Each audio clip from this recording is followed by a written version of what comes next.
ಆಚಿ ಮಸಾಲ. ಎಂತ ಅಡಿಗೆಯ ರುಚಿಯಾಗೋ ರಹಸ್ಯವು 20 ರೂಪಾಯಿ. ಬಿಜೆಪಿ ನಾಯಕರು ವಿಜಯೇಂದ್ರ ಅವರು ಪ್ರಶ್ನೆ ಮಾಡಿದ್ರು, ಈಗ ಗಡ್ಡಕ್ಕೆ ಬೆಂಕಿ ಬಿದ್ದ ಬಾವಿ ತೋಡೋ ಕೆಲಸ ಬಿಟ್ಟುಬಿಡಿ, ಮೊದಲಿಂದ ಒಂದ್ ಸ್ವಲ್ಪ ಕೇರ್ ತಗೋಬಹುದಾಗಿತ್ತು. ನೀರಿನ ಬಗ್ಗೆ ಕೇರ್ ಇರ್ಲಿಲ್ಲ ಸರ್ಕಾರಕ್ಕೆ, ಅಧಿಕಾರದ ಬಗ್ಗೆ ಕೇರ್ ಇತ್ತು.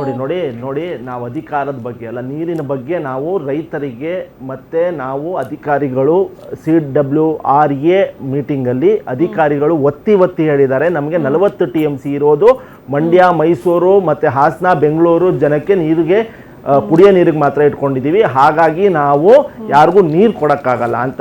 2018 ಸುಪ್ರೀಂ ಕೋರ್ಟ್ ಆರ್ಡರ್ ಪ್ರಕಾರ ಅವ್ರು ಏನು ಕೇಳ್ತಿದ್ದಾರೆ, ಈ ತಿಂಗಳು ಇದನ್ನ ಇಲ್ಲ ನಾವು ಮಾಡೋಕ್ಕಾಗಲ್ಲ ಅಂತಲೂ ಹೇಳಿದ್ದೀವಿ. ಇವಾಗ ವ್ಯತಿರಿಕ್ತವಾಗಿ ನಾವು ಇವರು ಏನಪ್ಪ CWMA ಒಂದು ಜಡ್ಜ್ಮೆಂಟ್ ಕೊಟ್ಟಿದೆ, ಅದ್ರ ವಿರುದ್ಧವಾಗಿ ನಾವು ಸುಪ್ರೀಂ ಕೋರ್ಟಲ್ಲಿ ನಾವು ಒಂದು ಅರ್ಜಿ ಹಾಕ್ತಾ ಇದ್ದೀವಿ, ನಾವು ಇದನ್ನು ಪಾಲಿಸೋಕ್ಕಾಗಲ್ಲ, ನಮಗೆ ವಾಸ್ತವ ಸ್ಥಿತಿ ನಾವು ವಿವರಿಸ್ತೀವಿ ಸುಪ್ರೀಂ ಕೋರ್ಟಲ್ಲಿ. ನಾವು ನಿನ್ನೆನೂ ಕೂಡ ಇದು ಬೊಮ್ಮಾಯಿ ಅವ್ರಿಗೆ, ಸೋಮಣ್ಣ ಅವ್ರಿಗೆ ಮತ್ತೆ ಶೆಟ್ಟರ್ ಅವ್ರಿಗೆ ನಮ್ಮ DK ಶಿವಕುಮಾರ್ ಸಾಹೇಬರು ಡೆಲ್ಲಿಲೇ ಜಲಶಕ್ತಿ ಸಚಿವರನ್ನ ಭೇಟಿ ಮಾಡಿದ್ದಾರೆ. ಏನೋ ಅವರು ಭೇಟಿ ಮಾಡಿದ್ದಾರೆ ಅಂತ ನಮಗೇನೋ ಮಾಹಿತಿ ಬಂದಿದೆ. ಇವತ್ತು ಭೇಟಿ ಮಾಡ್ತೀವಿ, ಜಲಶಕ್ತಿ ಸಚಿವರನ್ನ ಭೇಟಿ ಮಾಡಿ ಅವ್ರಿಗೂ ಒಂದು ವಿವರಿಸ್ತೀವಿ ಅಂತ ಹೇಳಿದ್ದಾರೆ. ಇದರಲ್ಲೂ ಕೇಂದ್ರದ ತಂಡ, ರಾಜ್ಯದ ತಂಡ ಒಟ್ಟಿಗೆ ಕೆಲಸ ಮಾಡಿ ನಮ್ಮ ರಾಜ್ಯದ ಹಿತಾಸಕ್ತಿ ಮತ್ತೆ ಬೆಂಗಳೂರಿನ ಹಿತಾಸಕ್ತಿ ಕಾಪಾಡಬೇಕು ಅಂತ ನಾನು ಮನವಿ ಮಾಡ್ತೀನಿ. ಓಕೆ, ಮತ್ತೊಬ್ಬರು ಅತಿಥಿ ನಮ್ಮ ಜೊತೆಗೆ ಜಾಯ್ನ್ ಆಗಿದ್ದಾರೆ. ಗುರುದೇವ ನಾರಾಯಣ ಕುಮಾರ್, ಅಧ್ಯಕ್ಷರು, ಕನ್ನಡ ಚಳುವಳಿ ಕೇಂದ್ರ ಸಮಿತಿ. ಸರ್ ನಮಸ್ತೆ, ಕಾರ್ಯಕ್ರಮಕ್ಕೆ ಆತ್ಮೀಯ ಸ್ವಾಗತ. ಪದೇ ರಾಜ್ಯಕ್ಕೆ ಅನ್ಯಾಯ ಸರ್, ರೈತರ ಹಿತ ಕಾಪಾಡಬೇಕು, ಈಗ ಒಂದ್ ಕಡೆ ಆದೇಶನೂ ಫಾಲೋ ಮಾಡಬೇಕು, ಎರಡು ಒಂಥರ ಸಂಕಷ್ಟದ ಪರಿಸ್ಥಿತಿ, ಸಂದಿಗ್ಧ ಪರಿಸ್ಥಿತಿ ಅಂತಾರೆ ಇದನ್ನ. ಸೊ ಏನ್ ಹೇಳ್ತೀರಿ? ಇಲ್ಲ, ಇದು ಮೊದಲಿಂದನೂ ಕಾವೇರಿ ವಿವಾದ ಅಂತ ಹೇಳೋದು ತಮಿಳುನಾಡಿಗೆ ಅವರ ರಾಜಕೀಯ ದಾಳವಾಗಿ ಅವರು ಉಪಯೋಗಿಸ್ಕೊತಾ ಇದ್ದಾರೆ. ಯಾವುದೇ ಒಂದು ಸಣ್ಣ ವಿಷಯಕ್ಕೂ ಕೂಡ ಕಾವೇರಿ ವಿವಾದವನ್ನು ಎಳೆತಂದ್ಕೊಂಡ್ಬಂದು ಅವರ ಒಂದು ರಾಜ್ಯದಲ್ಲಿ ಅವರ ಒಂದು ಮತದಾನ ವೋಟ್ ಬ್ಯಾಂಕ್ನ ಅವ್ರು ಮಾಡ್ಕೊಂಡಿದ್ದಾರೆ. ಇದು ನಿರಂತರವಾಗಿ ನಡ್ಕೊಂಡ್ ಬಂದಿರೋದು. ಆದರೆ ನಮ್ಮ ರಾಜ್ಯದಲ್ಲಿ ಯಾವುದೇ ಒಂದು ಪಕ್ಷದ ರಾಜ್ಯ ಸರ್ಕಾರವಿರಲಿ, ಅವರು ಎಷ್ಟು ಮಟ್ಟಿಗೆ ಈ ಕಾವೇರಿ ವಿವಾದದ ಬಗ್ಗೆ ಕೆಲಸ ಮಾಡಿದ್ದಾರೆ ಅನ್ನೋದನ್ನು ಯೋಚನೆ ಮಾಡಬೇಕಾಗತ್ತೆ. ತಾವು ಬಹಳ ಹಿಂದಿನ ಕಾಲದಿಂದನೂ ನೋಡ್ಕೊಂಡ್ ಬರ್ತಾ ಈ ಕಾವೇರಿ ನ್ಯಾಯಾಧಿಕರಣ ಇರ್ಬೋದು, ಇಲ್ಲ ಕಾವೇರಿ ನದಿ ನೀರು ಹಂಚಿಕೆ ಮಾಡುವಂತಹ ಒಂದು ಪ್ರಾಧಿಕಾರ ಇರ್ಬೋದು, ಇದು ಯಾವತ್ತಿದ್ರೂ ಕೂಡ ತಮಿಳುನಾಡು ಪರನೇ ಕೆಲಸ ಮಾಡ್ತಿದೆ ಹೊರತು ಕರ್ನಾಟಕದ ಪರ ಯಾವುದೇ ಕಾರಣಕ್ಕೂ ಕೆಲಸ ಮಾಡ್ತಾ ಇಲ್ಲ. ಇನ್ನು ನಾವು ಈ ಒಂದು ಕಾವೇರಿ ವಿವಾದವನ್ನು ಸುಪ್ರೀಂ ಕೋರ್ಟ್ನಲ್ಲಿ ಹೋರಾಟ ಮಾಡೋದಕ್ಕೆ ಸರ್ಕಾರ 100 ಕೋಟಿ ಖರ್ಚು ಮಾಡ್ತಾ ಇದೆ. ಆದರೆ ಸರ್ಕಾರದ ಹಿತಾಸಕ್ತಿ ಎಷ್ಟಿದೆ ಅನ್ನೋದನ್ನು ನಾವು ಯೋಚನೆ ಮಾಡಬೇಕು. ಹಿಂದೆ ಕಾಂಗ್ರೆಸ್ ಸರ್ಕಾರ ಇದ್ದಾಗಲೂ, BJP ಸರ್ಕಾರ ಇದ್ದಾಗಲೂ, ಇಲ್ಲ ಜನತಾದಳ ಸರ್ಕಾರ ಇದ್ದಾಗಲೂ ಕೂಡ ಕಾವೇರಿ ಒಂದು ತೀರ್ಪಿನ ಬಗ್ಗೆ ಯಾವ ರೀತಿ ಇವರು ಹೋರಾಟ ಮಾಡ್ಕೊಂಡು ಬಂದಿದ್ದಾರೆ ಅಂತ ನೋಡಿದ್ರೆ, ಇವರು ಭಾಳ ನಿರ್ಲಕ್ಷ್ಯ. ಕರ್ನಾಟಕ ಸರ್ಕಾರದಲ್ಲಿ ಯಾವುದೇ ಪಕ್ಷದ ಒಂದು ಸರ್ಕಾರ ಬರಲಿ, ಅವರು ಈ ಒಂದು ವಿವಾದವನ್ನು ತಮಿಳುನಾಡಿಗೆ ಜೀವಂತವಾಗಿ ಇರೋದಕ್ಕೆ ಬಿಟ್ಕೊಂಬಂದಿರೋದೇ ಮಹಾಪರಾಧ ಅಂತ ಹೇಳ್ಬಿಟ್ಟು ನಾನು ಹೇಳಕ್ಕೆ ಇಚ್ಛೆಪಡ್ತಾ ಇದ್ದೀನಿ. ಯಾಕೆ ಅಂತ ಹೇಳಿದ್ರೆ ನೋಡಿ, CWRC ಯಾವತ್ತೂ ಬಂದು ಅವರು ನೇರವಾಗಿ ಬಂದು ನಮ್ಮ ಜಲನಯನ ಪ್ರದೇಶಗಳನ್ನ ಅವರು ಭೇಟಿ ಮಾಡೋದಿಲ್ಲ. ಇಲ್ಲಿ ವಾಸ್ತವ ಎಷ್ಟಿದೆ, ನೀರು ಮಳೆ ಎಷ್ಟು ಕೊರತೆ ಆಗಿದೆ. ಇನ್ನೊಂದು ತಾವು ಮಹತ್ತರವಾಗಿ ಯೋಚನೆ ಮಾಡಬೇಕು ಅಂತ ಹೇಳಿದ್ರೆ, ಕಾವೇರಿ ನದಿ ತೀರ್ಪಿನಲ್ಲಿ ಏನೊಂದು ಆದೇಶ ಬಂದಿದೆ ಅಂತ ಹೇಳಿದ್ರೆ, ನಿಮ್ಮ ಹತ್ರ ನೀರಿರ್ಲಿ 270 TMC ತಮಿಳುನಾಡಿಗೆ ಬಿಡಬೇಕು ಅಂತ ಹೇಳ್ತಾರೆ.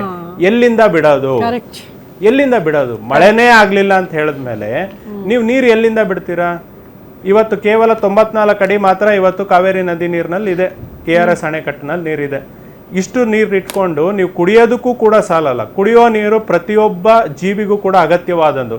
ಇವತ್ತು ತಮಿಳುನಾಡಲ್ಲಿ ಕೇಳ್ತಾ ಇರೋದು ಬೆಳೆ ಬೆಳೆಯೋದಕ್ಕೆ ಅವ್ರು ನೀರು ಕೇಳ್ತಾ ಇರೋದು, ನಾವು ಕರ್ನಾಟಕದಲ್ಲಿ ಕುಡಿಯುವ ನೀರನ್ನ ಕೇಳ್ತಾ ಇದೀವಿ. ಅಲ್ಲ ಸರ್, ಯಾರೋ ಒಬ್ರು ಎಕ್ಸ್ಪೋರ್ಟ್ ಮಾತಾಡೋದನ್ನ ಕೇಳಿಸ್ಕೊಂಡ್ವಿ. ಈ ಹಿಂದೆ ಕಾಲದಲ್ಲಿ ಅಲ್ಲಿ ಕಡಿಮೆ ನೀರಿದ್ರು ಕೂಡ ನಾವು ನೀರು ಕೊಡ್ತಾ ಇದ್ವಿ ಸ್ವಲ್ಪ, ಯಾಕಂದ್ರೆ ಬೆಂಗಳೂರು ಅಷ್ಟರ ಮಟ್ಟಿಗೆ ಡಿಪೆಂಡ್ ಆಗಿರ್ಲಿಲ್ಲ ಕುಡಿಯೋ ನೀರಿಗೆ ಅದ್ರ ಮೇಲೆ.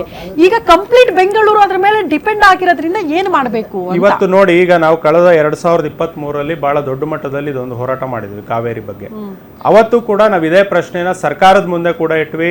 ನಾವು CWRCಗೂ ಕೂಡ ಭೇಟಿ ನೀಡಿದ್ವಿ. ಅವತ್ತು ಮಾನ್ಯ ನೀರಾವರಿ ಸಚಿವರು ಗಜೇಂದ್ರ ಸಿಂಗ್ ಶೇಖಾವತ್ ಅವರಿದ್ರು, ಅವ್ರ ಹತ್ರನೂ ಕೂಡ ನೇರವಾಗಿ ಹೋಗಿ ನಾವು ಚರ್ಚೆ ಮಾಡಿ CWMA ನಲ್ಲೂ ಕೂಡ ಇದ್ರ ಚರ್ಚೆ ಮಾಡಿದ್ವಿ. ಅವ್ರು ಹೇಳೋದು, ಬೆಂಗಳೂರು ನಗರ ಬೃಹದಾಕಾರವಾಗಿ ಬೆಳೀತಿದೆ, ಎಲ್ಲಿ ತನಕ ಒಂದು ನಗರಕ್ಕೆ ಇಷ್ಟು ಜನಸಂಖ್ಯೆನ ನಾವು ಸಾಕ್ಬೋದು ಅಂತ ಹೇಳ್ತಿದೆ.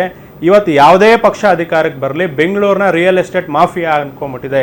ಇವತ್ತು ಬಿಡದಿನಲ್ಲಿ ಯೋಜನೆ ಬೇಕಾಗಿತ್ತ ನಾವು ಕೂಡ ಪ್ರಶ್ನೆ ಮಾಡಬೇಕಾಗಿದೆ ಸರ್ಕಾರನ.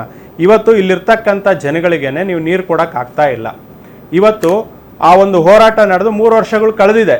ಈ 3 ವರ್ಷಗಳು ಕಳೆದ ಮೇಲೆ ಎಷ್ಟು ಹೊಸ ಅಪಾರ್ಟ್ಮೆಂಟ್ಗಳು ಆಗಿದೆ, ಎಷ್ಟು ಹೊಸ ಬೃಹತ್ ಕಟ್ಟಡಗಳ ನಿರ್ಮಾಣ ಕಾಮಗಾರಿ ಆಗಿದೆ, ಹೊಸ ಲೇಔಟ್ಗಳು ಎಷ್ಟಾಗಿದೆ, ಮತ್ತೆ ಹೊಸ KDB ಇಂದ ನೀವು ಪಡೆದಂಥ ಕಾರ್ಖಾನೆಗಳು ಎಷ್ಟಾಗಿದೆ, ಇದಕ್ಕೆ ಎಲ್ಲಿಂದ ನೀವು ನೀರು ತರ್ತೀರಾ ಅನ್ನೋದು ನಾನು ಸರ್ಕಾರಕ್ಕೆ ನೇರವಾಗಿ ನಾನು ಪ್ರಶ್ನೆ ಮಾಡ್ತಾ ಇದ್ದೀನಿ. ನಾನು ನಿನ್ನೆ ತಾನೇ ನಮ್ಮ ಈ ಒಂದು ಶಿವನ್ ಸಮುದ್ರ ಬ್ಲಫ್ ಅಂತ ಏನು ಪವರ್ ಪ್ಲಾಂಟ್ ಇದೆ, ಅಲ್ಲಿ ಯಾವುದೋ ಕಾರಣಾಂತರಗಳಿಂದ ನಾನು ಭೇಟಿ ಮಾಡಿದ್ದೆ. ಅಲ್ಲಿಂದ ಬೆಂಗಳೂರಿಗೆ ನೀರು ಸರಬರಾಜು ಆಗುತ್ತೆ ಕಾವೇರಿ ಇದರಿಂದ. ಅವತ್ತು ಇದ್ದಂಥ ಪೈಪ್ನ ಒಂದು ಅಳತೆಗೂ ಇವತ್ತು ಸರ್ಕಾರ ಆಗ್ತಿರ್ತಕ್ಕಂಥ ಅಳತೆಗೂ ಬಹಳ ಅಜಗಜಾಂತರ ವ್ಯತ್ಯಾಸ ಇದೆ. ಈಗ ಹೋಯ್ತು ಅಂತ ಹೇಳಿದ್ರೆ ಮುಂದಿನ ದಿನಗಳಲ್ಲಿ ಕೇವಲ ಬೆಂಗಳೂರು ನೀರಿಗೋಸ್ಕರ ನಾವು ಕಾವೇರಿಯನ್ನ ನಂಬ್ಕೊಂಡಿರ್ಬೇಕಾಗತ್ತೆ. ಮೈಸೂರಲ್ಲಿ ಇರ್ತಕ್ಕಂಥ ರೈತರಾಗ್ಲಿ, ಚಾಮರಾಜನಗರ ರೈತರಾಗ್ಲಿ, ಇಲ್ಲ ಬೆಂಗಳೂರು ಗ್ರಾಮಾಂತರ, ಇಲ್ಲ ಮಂಡ್ಯ ಜಿಲ್ಲೆಯ ರೈತರಾಗ್ಲಿ, ಮುಂದೆ ಅವ್ರಿಗೆ ಬೆಳೆ ಬೆಳೆಯೋದಕ್ಕೂ ಕೂಡ ನೀರು ಸಿಗಲ್ಲ. ಆ ಮಟ್ಟಿಗೆ ಬೆಂಗಳೂರು ಕಾವೇರಿನ ನಂಬ್ಕೊಂಡಿದೆ. ನಾಳೆ ಮಳೆ ಆಗ್ಲಿಲ್ಲ ಅಂತ ಹೇಳಿದ್ರೆ ಇಲ್ಲಿರೋರು ಎಲ್ಲಿಗೆ ಹೋಗ್ಬೇಕು ಅನ್ನೋದು ನನ್ನ ಪ್ರಶ್ನೆ ಆಗಿದೆ. ಓಕೆ.